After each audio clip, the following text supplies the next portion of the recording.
"Why is that old parasite here? We have no room for you." Megan's screams echoed through my beach house like a slap to the soul. There I was, standing at the entrance of my own home, keys trembling in my hand, watching as my daughter-in-law glared at me with absolute contempt from my terrace. I had arrived early that Friday morning, hoping to find my sanctuary empty and silent as usual. Instead, I was met with a scene I would never forget. My house had been completely taken over by Megan's family. There were at least 3 unfamiliar cars in my driveway, loud music blaring from my living room, and the smell of burnt food filling the air. Children were running around my deck, screaming and playing soccer against the red geranium pots I had cared for over years. The lawn I mowed myself every weekend was trampled and littered with empty beer cans. The wicker chairs I'd bought with so much love the year before were covered in wet towels and dirty clothes. My beautiful garden looked like a battlefield after an out-of-control party. When Megan saw me, she didn't show a hint of shame. On the contrary, she stood planted in the main doorway as if she owned the place. She was wearing one of my favorite aprons, the one I'd embroidered with my own hands 10 years ago. Her eyes had that cold look I knew so well, the one she always gave me at family dinners when she thought no one was watching. "Megan, I didn't know you were here," I said, trying to find the calmest voice possible within my constricted chest. "This is my house. I've been coming here every holiday weekend for 20 years. She laughed. It was a laugh so cruel it made me feel small and insignificant. "Oh, please," she scoffed. "Robert told me we could use the house as long as we wanted. Besides, we're actually doing something productive here. You just come to complain and interrupt our family plans." More people appeared behind her. Her sister, Veronica, with her 2 teenagers, her gray-haired mother who looked at me as if I were an intruder, and 3 other people I didn't even know.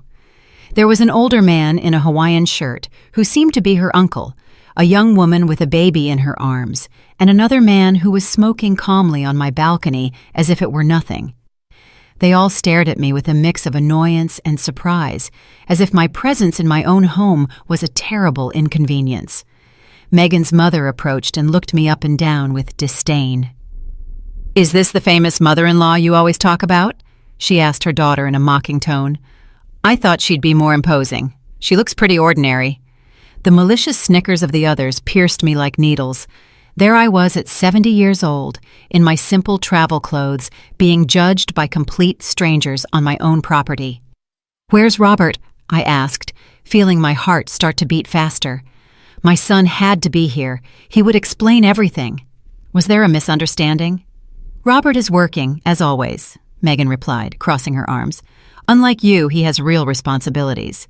Look, Eleanor, there's no room for you here. The rooms are all taken. The kitchen is being used to prepare food for the whole family, and frankly, your presence will only create unnecessary tension."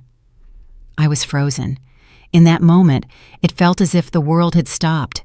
She was actually kicking me out of my own house. The house I built brick by brick after I was widowed. The house I worked day and night for years as a seamstress to pay for. "Besides," Megan continued with a poisonous smile, "I already spoke with Robert, and we agreed that this house needs to be used more. It makes no sense for it to be empty most of the time while you live comfortably in the city.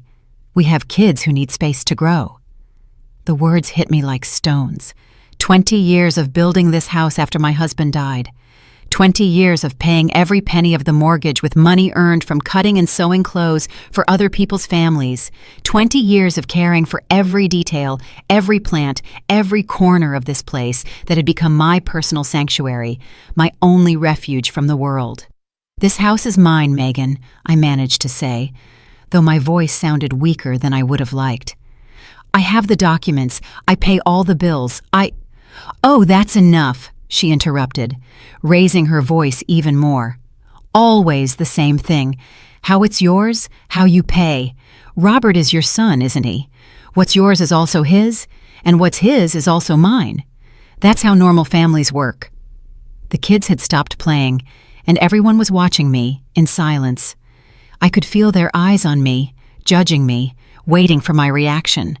The humiliation burned my cheeks like fire, but something inside me refused to break. It refused to give them the show they were waiting for. One of the teenagers, who seemed to be Megan's niece, came closer and looked at me with insolence. "Why don't you just go to a hotel? My aunt is right. There's no room for anyone else here." "It's fine, dear," I finally said, with a smile that came from my soul, but I knew didn't reach my eyes. "I understand the situation perfectly." Megan smiled in victory, believing she had won. The others seemed satisfied, as if they had witnessed a just victory. They had no idea what they had just unleashed. As I walked away from my own house with slow, dignified steps, my mind traveled 20 years back to when this property was nothing more than a vacant lot full of weeds and dreams. I was 50 years old then. I had just become a widow, and Robert was barely 25. It was just the two of us against the world, and I had made the most important decision of my life, to build a refuge for our family. I remembered that August morning when I arrived at the lot with my work shoes and my savings book. I had saved every single dollar by working as a seamstress, taking orders from 4 in the morning until 11 at night.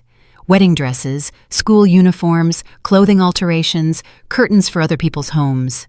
My fingers bled 1,000 times on that sewing machine I still own, but every stitch was one brick closer to my dream. The architect looked at me with distrust when I told him I wanted to build a beach house as a widowed seamstress.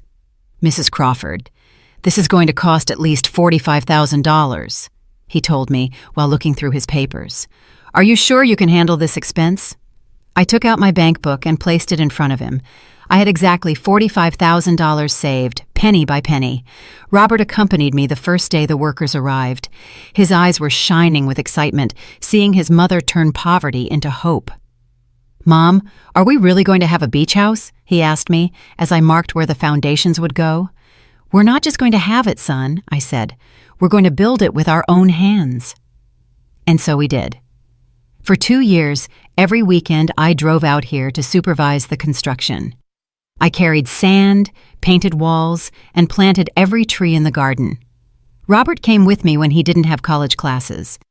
Together, we chose the kitchen tiles, the creamy color of the walls, and the exact position of each window to let in the sea breeze. When we finally finished the house, Robert hugged me on the deck and said, "Mom, you're the strongest woman I know. Someday, when I have a family, I'll tell them how my mother built this paradise with pure love and hard work." How had that same boy come to allow his wife to humiliate me in the place I built with so much sacrifice? The house wasn't just walls and a roof. It was the symbol of my independence after becoming a widow. It was proof that a woman on her own could make it without depending on anyone. It was my refuge when the world became too heavy. My place to remember who Eleanor Crawford was before I became just Robert's mom. Every object in that house had a story. I bought the dining table with the extra money I earned making quinceañera dresses for 3 months straight. I sewed the living room curtains myself with fabric I got on sale. The set of kitchen pots cost me $200 that I saved by not buying new clothes for a whole year. But what hurt the most was remembering all the times Megan had come here as a guest. The first years of her marriage to Robert, she behaved like a grateful daughter-in-law. "Oh, Mother Crawford, what a beautiful house you have. You must be so proud of everything you've accomplished." She helped me cook, played with the kids on the beach, and even brought me flowers from the market when they came to visit. When had everything changed? When had she started looking at me as if I were a burden instead of the woman who had given her a husband? Maybe it was when Robert got that better-paying job and she stopped working. Or maybe it was when they bought their own house in the city and she started feeling superior to the widowed seamstress who lived in a small apartment. The signs had been there for years, but I had ignored them. Her comments about my age, "Mother Crawford, you should rest more. It's not good for you to work so hard at your age." Her suggestions about my clothes, "Why don't you buy something more modern? Robert makes good money now. He can help you." Her hints about the house, "What a waste for this house to be empty most of the time." Now I understood that she had been planning this for a long time. The invasion of my house hadn't been spontaneous. It had been calculated, thought out, designed to humiliate me, and take possession of what I had built with so much effort. As I walked toward my car, I felt something I hadn't experienced in decades, a pure, cold rage rising from my stomach to my throat. It wasn't the blind rage that makes you scream and lose control. It was something much more dangerous. It was the intelligent rage of a woman who had survived poverty, widowhood, and decades of hard work. Megan had made a fatal mistake. She had underestimated Eleanor Crawford. She thought I was a harmless old lady who would stay silent in the face of humiliation. She didn't know she was dealing with a woman who had built an empire from $1 at a time, who had raised a son by herself, who had faced the world with empty hands and won. But what hurt me the most wasn't Megan's betrayal. It was Robert's silent betrayal. My son, the boy I had cared for when he had a fever, the young man I had supported through college, the man who had promised he would always protect me, had allowed his wife to treat me like trash in my own house. I got in my car and started the engine. I had to find a hotel for the night, but it would only be temporary, very temporary, because Megan Dyson had just declared a war she had no idea how to fight, and I was a veteran. The Golden Sands Hotel cost me $85 a night, money I hadn't planned on spending because I was supposed to be sleeping in my own bed, in my own house. But there I was, checking in like any other tourist, while my home was occupied by invaders who felt entitled to my property. I couldn't sleep that night. Every time I closed my eyes, I saw Megan's arrogant smile. I heard her poisonous words. I felt the humiliation that was burning inside me. At 6 a.m, I was already awake, drinking coffee and planning my next move. I decided to go back to the house to try to talk calmly. Maybe it had been a misunderstanding. Maybe Megan had reacted badly because of the stress of having so much family together. Maybe Robert would show up and put an end to the situation. After all, he was my son. He knew better than anyone everything I had sacrificed for that house. When I arrived at 8 a.m, I found the front door locked, my own door. I had to ring the doorbell of my own house as if I were a visitor. Veronica, Megan's sister, answered, still in her pajamas and looking annoyed. "What do you want now?" she asked, not even greeting me. "Good morning," I replied with as much dignity as possible. "I've come to get some of my personal things, and I need to talk to Megan about this situation." "Megan is sleeping, and your things aren't here anymore. We put them in bags in the garage so they wouldn't get in the way." My things in bags in the garage. It felt like I'd been stabbed in the chest. "What do you mean my things are in bags? This is my house, Veronica. All the things in here are mine." "Look, lady, I don't want any trouble, but Megan explained the whole situation to me. Robert gave her permission to use the house, and you guys already worked everything out. I don't know why you're here to make drama now." She let me in, but I felt like an intruder in my own home. The smell was different. It smelled of strange food, cigarettes, and cheap perfume. My living room was full of inflatable mattresses and clothes thrown everywhere. The furniture I had chosen with so much love was stained and in disarray. When I walked into the kitchen, my heart nearly stopped. My beautiful kitchen, the one I had designed thinking of all the family meals I would prepare there, was completely wrecked. The stove had burnt grease on it, the sink was full of dirty dishes that already smelled bad, and they had used my best pots to cook something that had left permanent stains on the bottom. "Where are my china plates?" I asked, my voice trembling. "Oh, some of those broke. The kids were playing, and you know how they are. Megan says they were very old anyway." My china plates, the ones I had bought one by one for years, saving to complete the set, the ones I had only used on special occasions because I cared for them like treasures, were broken, discarded, as if they were worthless. I went up the stairs to my master bedroom, the sanctuary where I had planned to rest these days. The door was open, and inside was Megan's mother, already dressed, organizing clothes in my closet as if it were her own. "Excuse me," I said, trying to maintain my composure. "This is my room."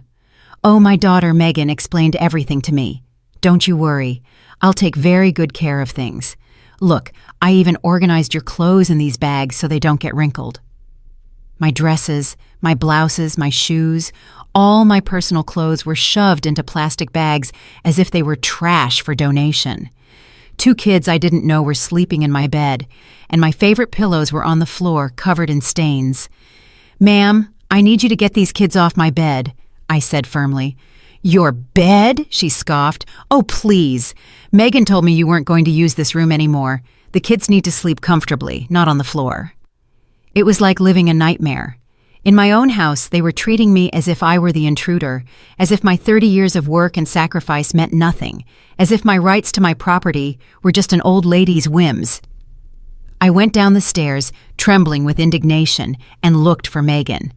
I found her on the terrace, drinking coffee from one of my favorite mugs, wearing my housecoat, talking on the phone as if she were the lady of the house. "Yes, Mom, the house is beautiful. Don't worry, I've already handled everything. The mother-in-law understood how things are now." She was laughing as she spoke, as if my humiliation were a funny joke. When she saw me, she hung up and looked at me with annoyance. "What are you doing here so early? I thought it was clear that there was no room for you. Megan, we need to talk. This house is legally mine. I pay the taxes. I pay for the maintenance. I have all the documents. Robert has no right to give you permission for my property without consulting me. Oh, please don't start with your legal drama. Robert is your son, right? Children inherit from their parents. It's normal. Besides, we're taking better care of the house than you are. Look how full of family it is, how happy it looks." "Happy? You've destroyed my kitchen. You broke my plates and put my clothes in bags like they were trash." "Well, you have a lot of old things that are no longer useful. We took the opportunity to do a general cleanup. We did you a favor." I couldn't believe what I was hearing. This woman had invaded my house, destroyed my belongings, humiliated my memory and my memories, and then had the audacity to tell me she had done me a favor. "Where is Robert?" I asked one last time. "I already told you, he's working, but don't worry, he's completely on board with all of this. In fact, it was his idea. He said it's time for this house to be used for something productive instead of sitting empty, waiting for your occasional visits." That lie broke my heart. I knew my son better than anyone. Robert would never have planned something like this behind my back. But then, why wasn't he here defending me? Why was he allowing his wife to treat me this way? "Megan, I'm going to be very clear with you. You have until tomorrow to get your entire family out of my house. This situation is going to end now." She laughed that cruel laugh I already knew too well. "What? Are you going to call the police? Are you going to sue your own son? Don't be ridiculous, Eleanor. You know you can't do anything against us. We're family." In that moment, I knew she was right about one thing. We were family. But she had forgotten a fundamental rule of true families. Wolves don't attack the pack. And she had just attacked the oldest and wisest wolf of all. I smiled and turned to leave. "You're right, Megan. We are family. And you'll soon see what that really means." That afternoon, I returned to the house with an excuse. I had forgotten to get some important medication from my bathroom cabinet. Megan let me in reluctantly, but didn't accompany me. She was too busy organizing a barbecue on my deck with her entire extended family. As I went up the stairs to my bathroom, I took the opportunity to really inspect the damage they had done to my home.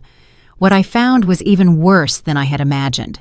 My master bedroom was not only occupied by Megan's mother and the unknown kids, they had moved my vanity, scratched the mirror with something sharp, and used my drawers to store their dirty underwear. The bathroom was a nightmare. My white porcelain bathtub, which I had had specially installed because I dreamed of taking relaxing baths after long days of work, was stained with black hair dye. The towels I had embroidered by hand were thrown on the floor, dirty and smelly. My personal care products had disappeared, likely used by all the women in Megan's family. But what truly made me tremble with rage was what I found in my secret closet. Behind the main closet, I had a small space where I kept my most important documents and some sentimental valuables. It was my ultra-private place, where no one else knew it existed. The space had been discovered and violated. My documents were scrambled, some on the floor. The jewelry I had inherited from my mother was gone. The property titles to the house were wrinkled, as if someone had been carelessly reviewing and handling them. But the most alarming thing was finding papers that weren't mine, legal documents with Robert's and Megan's names on them. I took them with trembling hands and read them quickly. It was a request to change the ownership of the property. They wanted to transfer the house into Robert's name, claiming that I, due to my advanced age and deteriorated mental condition, was no longer capable of managing valuable properties. Deteriorated mental condition. Me, the woman who had managed her finances perfectly for 70 years, who had built a fortune from scratch, who was still working and maintaining her financial independence. They wanted to declare me mentally incompetent to steal my house. The paper was dated last week. This confirmed that the invasion of my house hadn't been spontaneous. It had been part of an elaborate plan to take possession of my property using the law to their advantage. At the bottom of the papers, I found something that chilled me to the bone: a real estate appraisal. They had appraised my beach house at $300,000, and there was a handwritten note in Megan's handwriting. With this money, we can buy a bigger apartment and send the kids to private school. We just need R to sign the papers and for the old lady not to cause any trouble. The old lady. That's what they called me. The old lady who wasn't supposed to cause trouble while they stripped me of everything I had built in my life. I put all the documents in my bag. It was the evidence I needed to fully understand the situation. This wasn't just a family invasion. It was a planned robbery, an elaborate fraud to strip me of my life's work with my own blood as an accomplice. I left the closet and went to my bedroom window. From there, I could see the terrace where Megan's entire family was celebrating. They had loud music on, were grilling meat on my new barbecue, and using my outdoor plate set. The children were running around my garden, screaming and playing without supervision, trampling the flowers I had planted with so much love. But what hurt me the most was seeing Veronica, Megan's sister, taking selfies in different corners of my house, posing as if it were her new property. In one photo, she was sitting in my favorite hammock. In another, she was in the kitchen serving drinks as if she were the hostess. She was uploading them to her social media with comments like, "Family vacation at our new beach house," and "Blessed with this paradise." Our new house. It wasn't even the family's house anymore. It was her new house. I took photos of everything with my phone: the mess, the damage, the stains, the scattered clothes. If this was going to turn into a legal battle, I needed evidence of how they had treated my property. When I went down the stairs, I heard Megan on the phone again. This time, she didn't bother to lower her voice when she saw me. "No, Mom, don't worry. The lawyer says it's very easy. Since Robert is an only child, he can claim the inheritance early due to his mother's incapacity. And once the house is in his name, we can do whatever we want with it." Early inheritance due to incapacity. They wanted to declare me mentally incompetent to steal my inheritance while I was still alive. Yeah, we already sent the fake medical papers. We paid that doctor from the cheap clinic $50 to sign a report saying she has senile dementia. Robert didn't want to at first, but I explained to him that it's for the good of the kids. Fake medical papers, a corrupt doctor, an invented senile dementia report. My own son convinced that stripping me of my property was for the good of the kids. The conversation continued, but I couldn't listen anymore. My world was falling apart not just because of the betrayal, but because of the sophistication of the deception. They had planned every detail, every lie, every fake document necessary to legally rob me. I left the house without saying goodbye. There was nothing left to talk about with that woman. Words had lost all meaning. This was no longer a family dispute that could be resolved with conversations and good feelings. It was a war, and they had fired the first shot using the dirtiest weapons possible: lies, fake documents, medical corruption, and the manipulation of my own son. But they had made a fatal mistake. They had underestimated their enemy. They thought Eleanor Crawford was a defenseless old lady who would surrender at the first legal threat. They didn't know they were fighting a woman who had built everything they had from nothing, a woman who knew the real value of money, of honest work, and of true justice. Now it was my turn to plan. Monday morning, Robert finally showed up. He arrived at the house in his new car, that Toyota he had bought with the money from the promotion he got last year.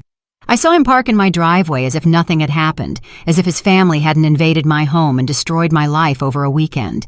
I was waiting for him on the hotel terrace, watching my house with binoculars I had bought at a sporting goods store. I had spent the night awake, organizing all the documents I had found, taking notes, and preparing for this moment. I knew Robert would come eventually. He had to come. Their plan couldn't be executed without his personal signature.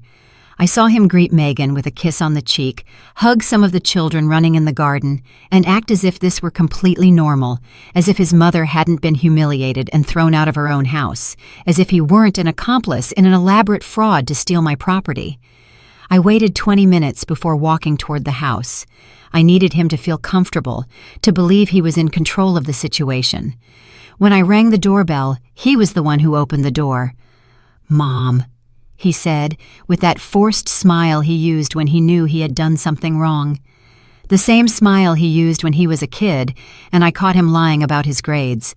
"How are you? Megan told me you came over the weekend." "Megan told you?" I repeated slowly, measuring each word. "Is that all she told you, Robert?" "Well, yeah, she said there was a small misunderstanding, but that everything is already settled. I thought we had talked about this before." "Talked about what exactly?" Robert became nervous. He started to play with his car keys, as he always did when he was lying. About using the house. You know you come here so little, Mom, and Megan's family needs a place to get together for vacations." "Oh, I see. And did we also talk about declaring me mentally incompetent?" His face went as white as a sheet. "What? What are you talking about?" I took the documents from my bag and put them in front of him. "I'm talking about this, Robert. Request for property transfer due to owner's mental incapacity. Does that sound familiar?" His hands trembled as he took the papers. For a moment, I saw my real son, the scared boy I had raised by myself for so many years. But that moment lasted only a few seconds before Megan appeared behind him. "What's going on here?" she asked, with that controlling voice she always used. "Robert, I thought we agreed there was nothing to talk about."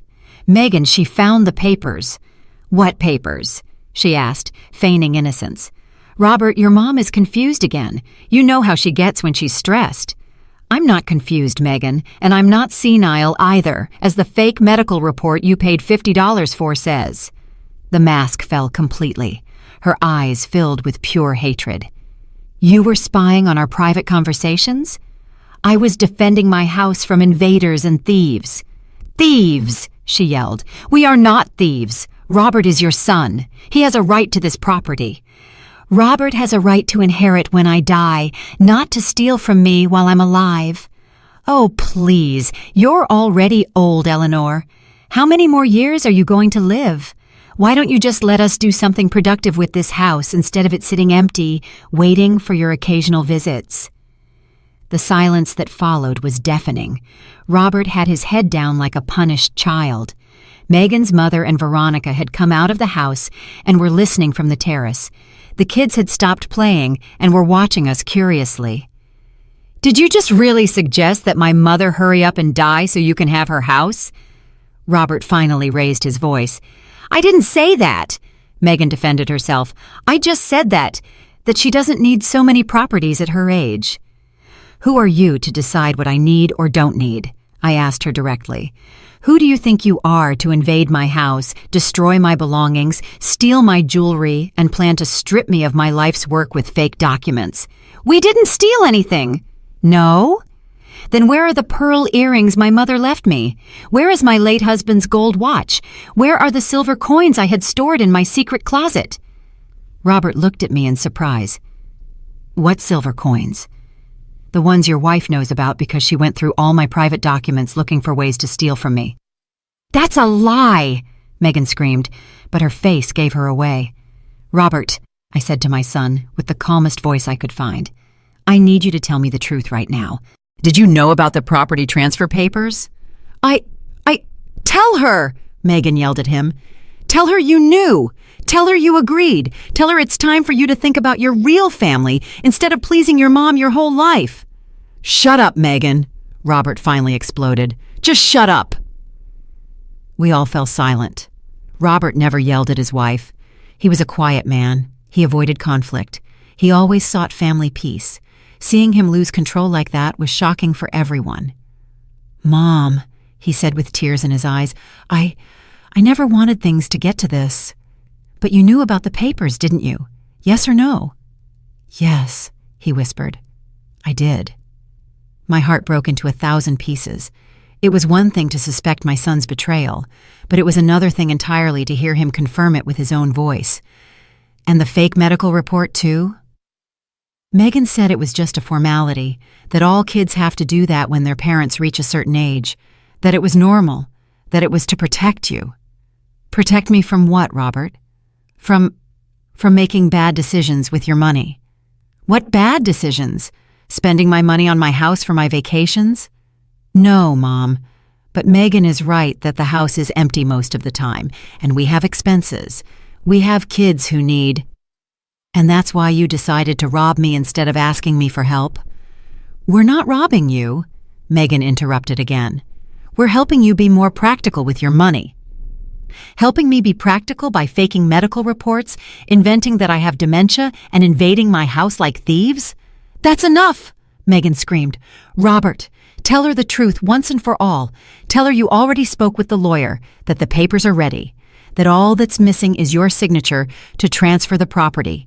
Tell her it's time for you to act like a man instead of an obedient child. Robert looked at me with eyes full of shame and pain. Mom, I'm so sorry. You're asking for forgiveness, and at the same time, you're going to rob me of my house. It's not robbing, it's securing the future of my kids. By destroying the present of your mother. He didn't answer. He just stood there, caught between his wife, who was pressuring him to sign my financial death sentence, and his mother, who was looking at him with a broken heart. It's okay, Robert, I finally said. I understand. I know where your loyalties lie. I turned to walk back to my car, but stopped and turned to look at all of them. Just one more thing. You thought Eleanor Crawford was a defenseless old lady who would give up without a fight. You were wrong. I fought poverty and won. I fought widowhood and won. I built this property brick by brick when you weren't even in my life, and now I'm going to fight against you, and I'm going to win this too. The triumphant smile disappeared from Megan's face. For the first time, I saw fear in her eyes.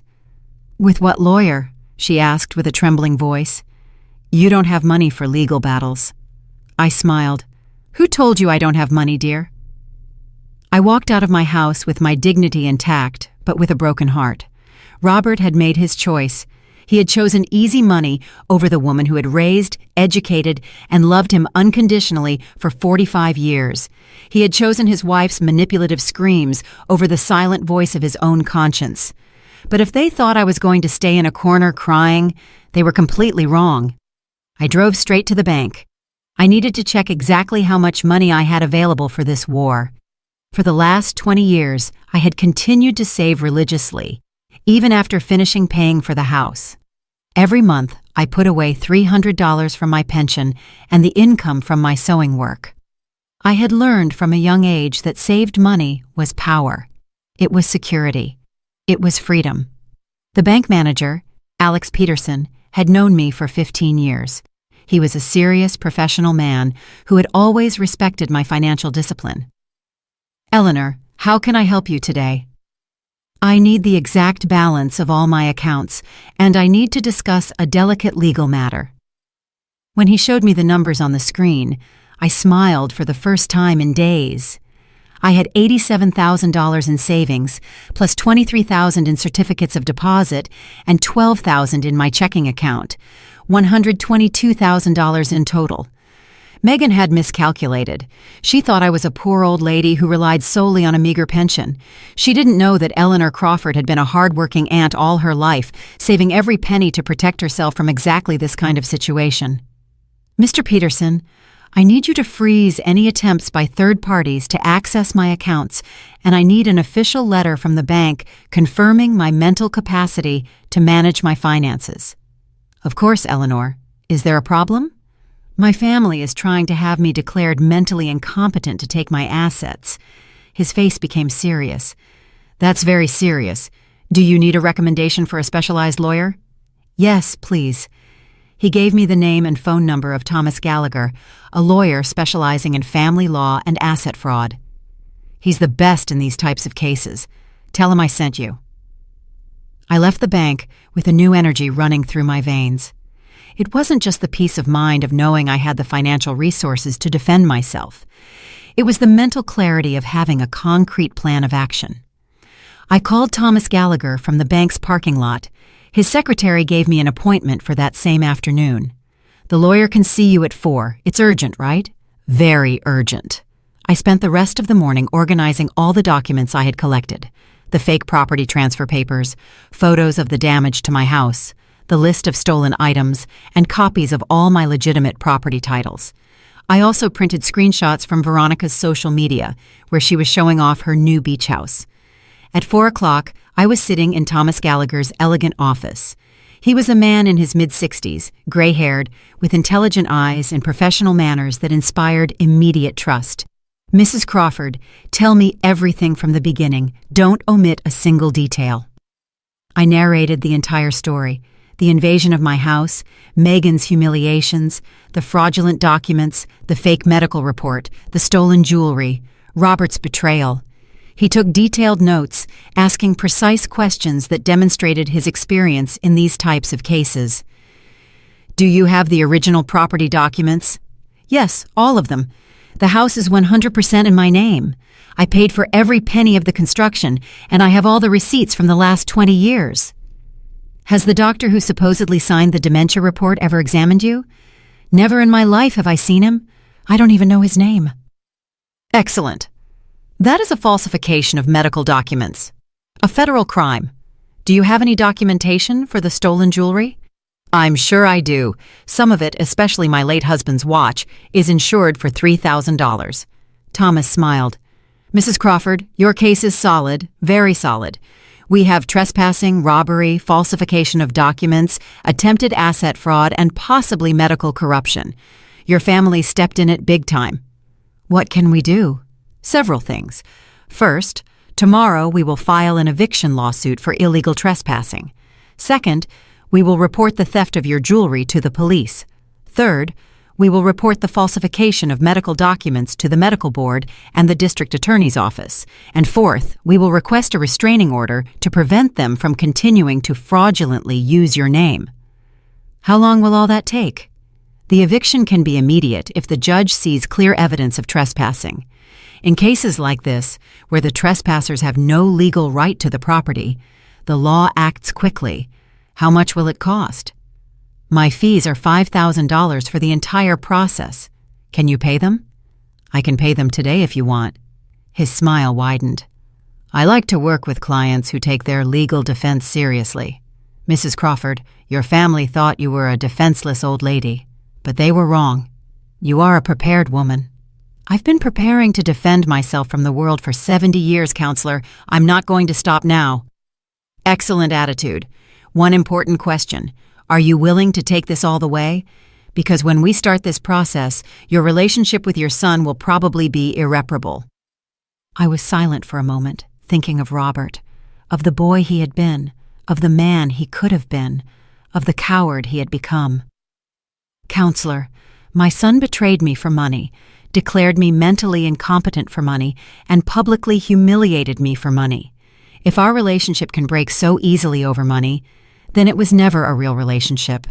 And if he tries to regret it and apologize during the process, then he should have thought about it before signing papers to rob me.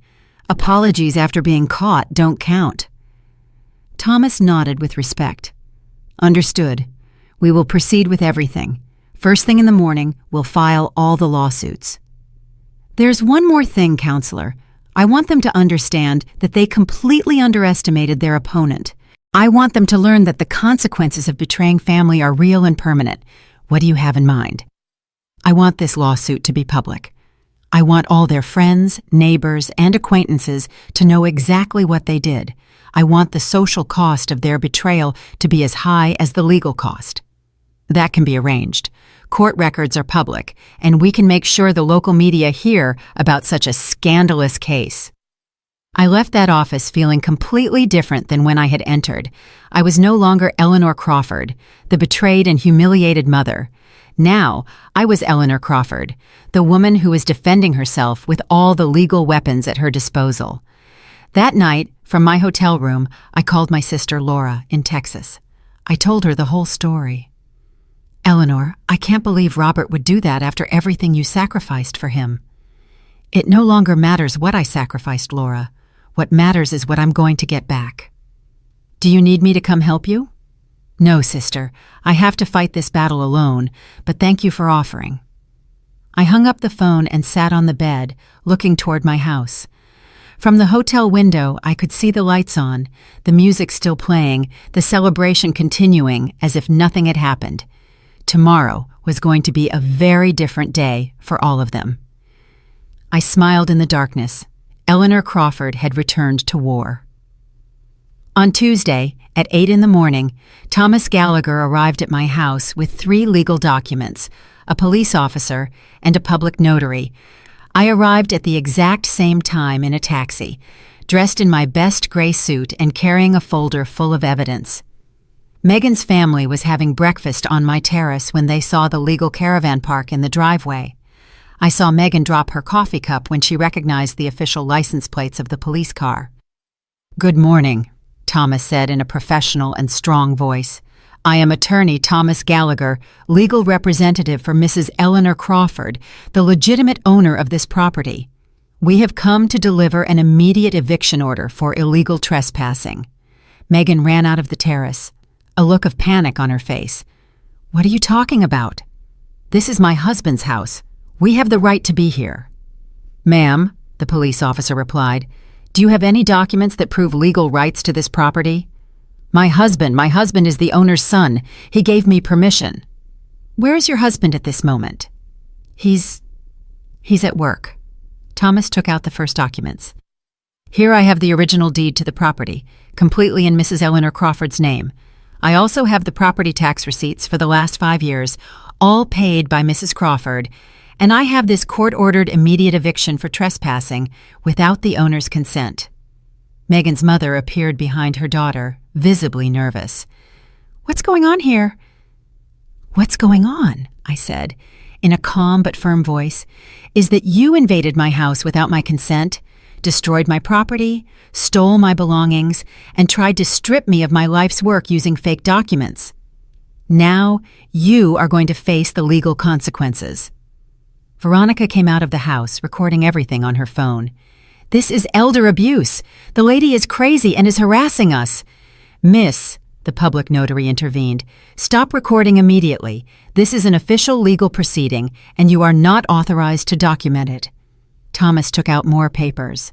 "I also have a formal complaint here for the theft of jewelry and valuables with a detailed list of all the missing items and their estimated values." "We didn't steal anything," Megan yelled. "Where are the pearl earrings that belonged to Mrs. Crawford's mother?" the police officer asked. I don't know what earrings you're talking about." "And the gold watch of Mrs. Crawford's late husband insured for $3,000? Megan was silent. Her face turned red with shame. "Furthermore," Thomas continued, "we have evidence of falsifying medical documents to try to declare Mrs. Crawford mentally incompetent. This is a federal crime punishable by prison time." "Medical documents?"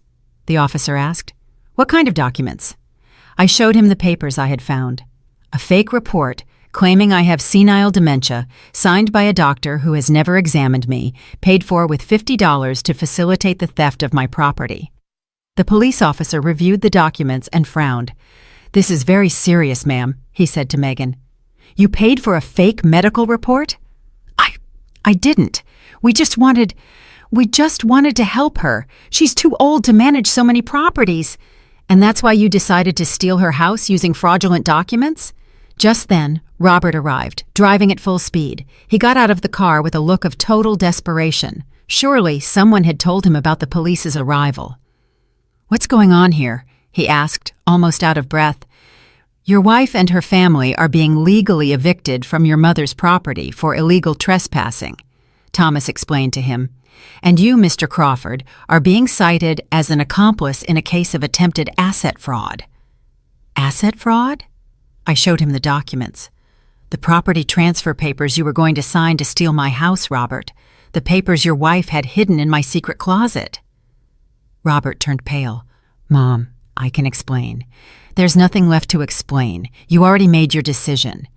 But I didn't want it to get to this." "Didn't want it to get to what? To me defending myself? You hoped I would stay quiet while they stole my life's work?" Megan approached Robert and whispered something in his ear. He shook his head. "What is your wife telling you, Robert?" I asked. "She wants me to tell the police that you have mental problems, that you invent things." "What? And what are you going to say?" Robert looked me in the eyes for the first time in days. I saw the scared boy he had been, but I also saw the cowardly man he had become. I don't know what to say, Mom." "Then don't say anything." Thomas took out the last documents. "Mr. Robert Crawford, here is your official citation. You have 3 days to appear in family court to answer for the charges of complicity in attempted asset fraud against a senior citizen. Complicity? Your signature is on the property transfer request documents. Your name is on the request for your mother's mental incapacity. You authorized the fraudulent use of this property. You are legally responsible for all the damages." "But I'm her son. She can't sue her own son." "Mr. Crawford," the police officer said, "the law makes no exceptions for kinship when it comes to fraud and theft. A crime is a crime, no matter who commits it." Megan's mother started to cry. "This is unfair. We're family. Families don't sue each other." "Families also don't steal from each other," I replied. "But you decided to break that rule first." Thomas checked his watch. "You have exactly 2 hours to collect your personal belongings and leave the property. Any item that belongs to Mrs. Crawford must stay here. The officer will supervise the process to ensure you don't take anything that doesn't belong to you." "2 hours!" Veronica yelled. "That's impossible. We have kids. We have luggage." "You should have thought about that before invading someone else's property," the notary replied. Megan approached me with tears in her eyes, but they were no longer tears of sadness.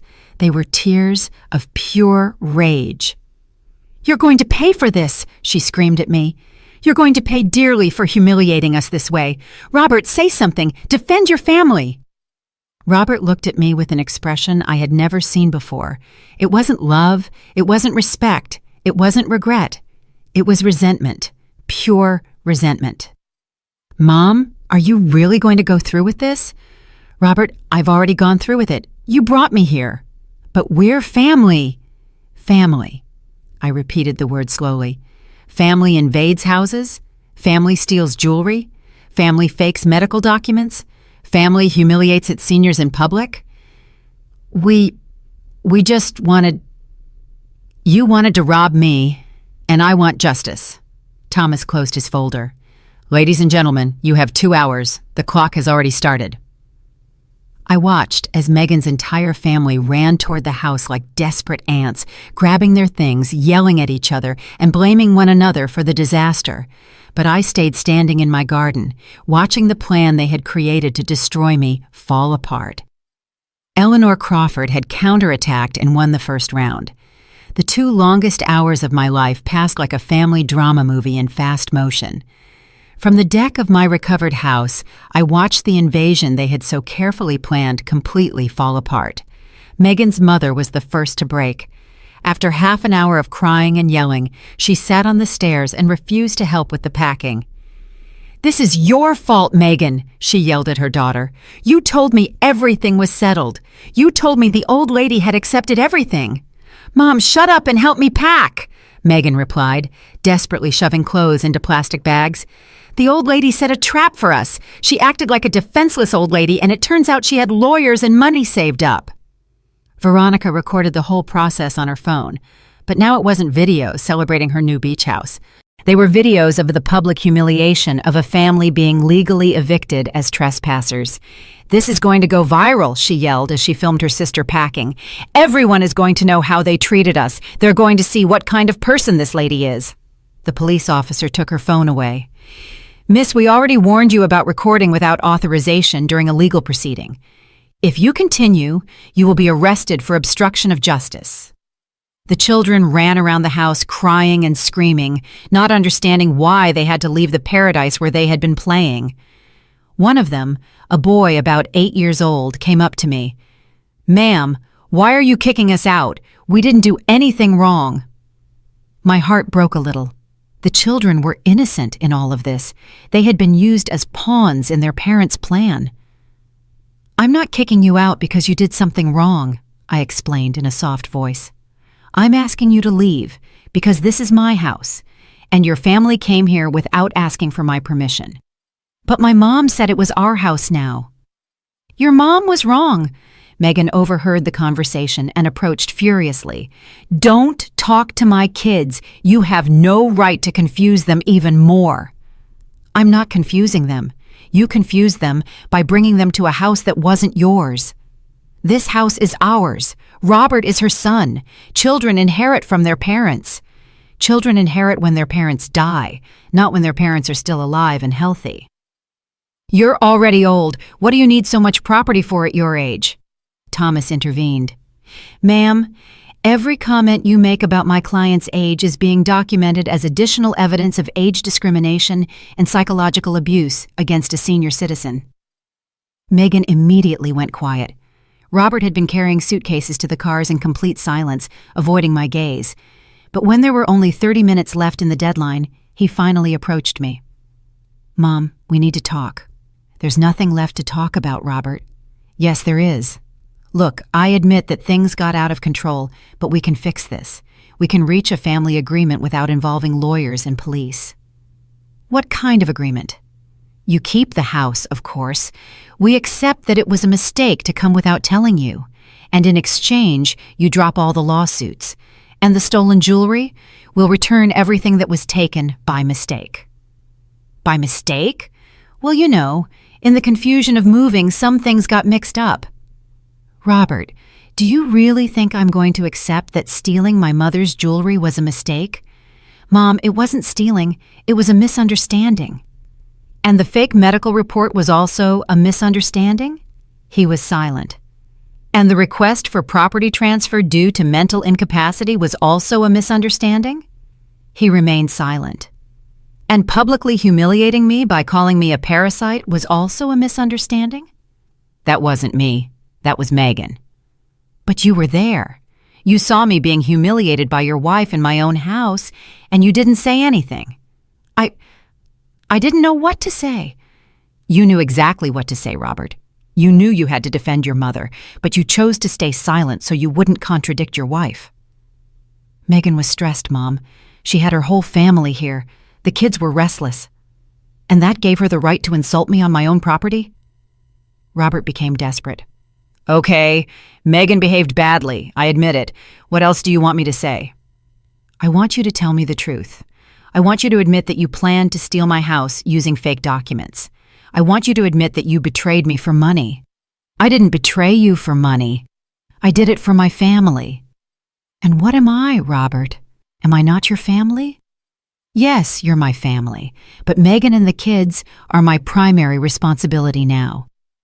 "So your primary responsibility now is to rob your mother?" "It wasn't robbing. It was securing the future of my children.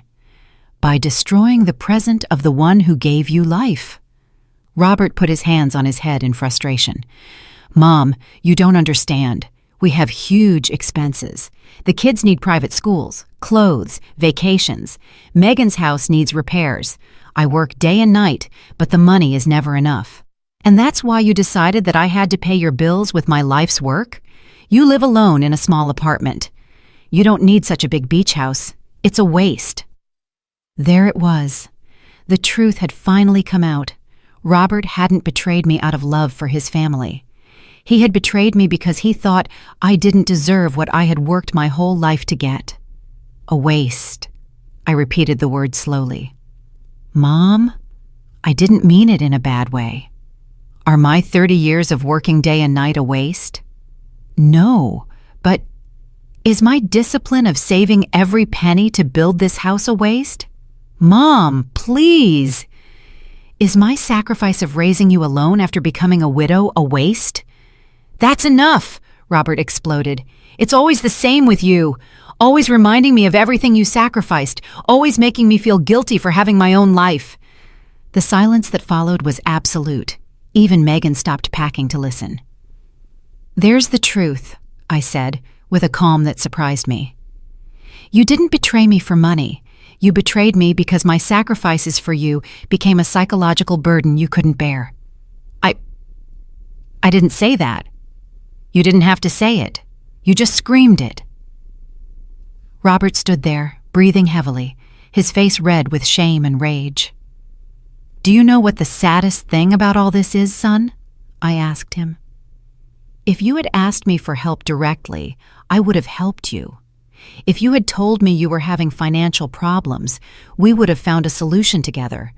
But you preferred to conspire behind my back, humiliate me publicly, and try to rob me using the law. Why, Robert? Why did you choose the cruelest path? Because I knew you would say no. How did you know if you never asked me? Because you've always been very attached to your money, very controlling with your life's work. Controlling? Robert, I paid for your college. I bought you your first car. I lent you the down payment for your house. I've helped you financially dozens of times in your adult life, but always with conditions, always reminding me that it was your money, that it was your sacrifice. I finally understood everything. Robert hadn't betrayed me out of greed. He had betrayed me out of pride. His male pride couldn't stand continuing to depend financially on his old mother. You know what, Robert? I finally said. You're right. I should have forced you to be more independent when you were younger. I should have let you solve your own problems instead of always rescuing you. But it's too late to change the past, and now you're going to have the opportunity to be completely independent, because from now on, you're going to solve all your financial problems without my help. Thomas checked his watch. Folks, you have 10 minutes left. The final stampede was chaotic. Megan yelling orders, the kids crying, Robert carrying the last suitcases with a look of total defeat. When they were all finally in their cars, Megan rolled down her window and screamed one last threat at me. This isn't over, you bitter old lady. We're going to appeal. We're going to prove that you're crazy. Go right ahead, I replied calmly. My lawyer will be waiting for you. The cars drove away, kicking up dust in my driveway. Robert was the last to leave. He looked at me in the rearview mirror, but I had already turned my back. Thomas approached. How do you feel, Mrs. Crawford? Tired, I answered honestly, but free. Free from having to pretend that we're a happy family. Free from having to excuse betrayal with maternal love. Free from pretending that this can be fixed with forgiveness and forgetting. The police officer said goodbye. The notary finished his documents. Thomas handed me the keys to my own house. Mrs. Crawford, your house has been officially recovered. I went up the steps of my terrace and sat in my favorite chair. For the first time in a week, I was alone in my own home, but the final act of this play was still to come. 1 week after the eviction, my beach house had regained its original peace. I had hired a professional cleaning service for $700 to erase all traces of the invasion. The strange smells had disappeared, the stains were gone, and my furniture was back in its correct places. But the real justice was just beginning. Thomas called me on Friday with news that made me smile for the first time in weeks. Mrs. Crawford, I have some important updates. The doctor who signed the fake dementia report has been suspended by the medical board. The investigation revealed that he had signed at least 12 similar reports in exchange for cash. And the legal consequences for Robert and Megan? That's the best part. The prosecutor decided to proceed with criminal charges for asset fraud and conspiracy. It's no longer just a civil matter. It's a criminal case now. What exactly does that mean? It means they could face jail time if they are found guilty, and it also means that all the legal fees they've had to pay have been enormous. That same afternoon, I received an unexpected call. It was Veronica, Megan's sister, crying on the phone. Eleanor, please, we need to talk. Megan is desperate. Robert has spent over $15,000 on lawyers, and the legal proceedings aren't even finished yet. And what does that have to do with me? We want to apologize. We want to fix things. Do you want to fix things? Or do you need me to drop the lawsuits because you're running out of money? Ma'am, please. Megan has kids to support. Robert could lose his job if this goes public at his office. She should have thought about her kids before planning to rob me. And Robert should have thought about his job before faking medical documents. But you already got your house back. You already won. Why keep punishing us? Because getting my house back doesn't erase the humiliation. It doesn't return the stolen jewelry. It doesn't eliminate the psychological damage of being betrayed by my own son. We can give the jewelry back. It's at my mom's house. The jewelry you took by mistake, the jewelry you accidentally stole during the confusion of moving. Ma'am, please. Veronica, tell your sister that if she wants to talk to me, she can come here personally and bring all the stolen jewelry. I hung up the phone feeling a strange mix of satisfaction and sadness. The satisfaction came from watching the plan they had designed to destroy me fall apart. The sadness came from knowing that my relationship with Robert was probably over forever. 2 days later, Megan appeared at my door. She came alone, without Robert, with a bag in her hand and eyes swollen from crying. Eleanor, I came to return your things and to apologize. Come in. She sat in my living room like a scolded child, put the bag on the table, and began to take out my jewels one by one. Here are the pearl earrings. Here is the gold watch. Here are the silver coins. And here is the necklace that that we also took by mistake. By mistake, ma'am. The truth is, I took them, but it wasn't to steal them. It was to sell them. We needed the money urgently. We have a lot of debts. Robert lost money in some bad investments last year. We're behind on our mortgage, our credit cards are maxed out, and the kids need school. And that's why you decided to rob me? It wasn't robbing. It was asking for your help indirectly. By invading my house and publicly humiliating me? Megan started to cry. Eleanor, I admit I behaved badly, very badly, but I was desperate. When Robert told me you had this beautiful house and that you almost never used it, I thought maybe you thought you could take it from me without asking. I never wanted to take it from you. I just wanted to use it while you weren't here. And then, when we saw how expensive it was to maintain 2 houses, we thought maybe it would be better for the house to officially be Robert's to avoid legal problems in the future. Legal problems, Megan? You created the legal problems by falsifying medical documents. That was the idea of the cheap lawyer we consulted. He told us it was the fastest way to transfer property between family. A lawyer recommended you commit fraud? He said it wasn't fraud if it was between immediate family. I was silent for a moment, processing the level of ignorance and naivety they had demonstrated. They had ruined their lives financially and legally because they followed the advice of a fifth-rate corrupt lawyer. Where is Robert? I asked. He didn't want to come. He says you're not his mother anymore. Those words hurt more than I expected, but they also confirmed that I had made the right decision. He says I'm not his mother anymore? Yes, he says a real mother wouldn't sue her own son, that you chose money over family. And what do you think, Megan?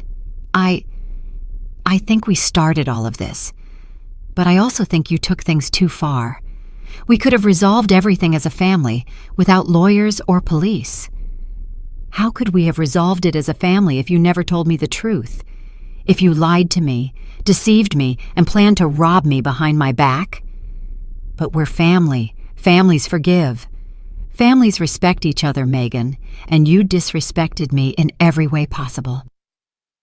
Megan wiped her eyes and looked at me directly. What do I need to do for you to drop the lawsuits? Do you really want to know? Yes. I want Robert to come here personally and apologize to me, not to you, not on the phone. I want him to come and look me in the eyes and admit everything he did wrong. He won't come. He's too proud. Too proud to apologize to his mother, but not too proud to try to rob his mother. He feels betrayed by you too, Eleanor. Betrayed for defending myself from his attacks? Betrayed because you chose lawyers over family? I laughed. I couldn't help it. I laughed a bitter laugh that came from my soul. Megan, do you really think I chose lawyers over family? That's not what happened. I chose justice over betrayal. I chose dignity over humiliation. I chose truth over lies. But we were family. Family. Families take care of each other. You tried to destroy me. Megan got up to leave. So there's no way to fix this. The way to fix this was not to do it in the first place. After she left, I sat on my terrace, watching the sunset over the sea. The waves crashed against the shore with their eternal rhythm, indifferent to the human dramas unfolding on land. A week later, Thomas called me with the final news. Mrs. Crawford, Robert and Megan accepted a plea deal. They're going to pay a fine of $25,000. They're each going to do 200 hours of community service and will be on probation for 2 years. No jail time?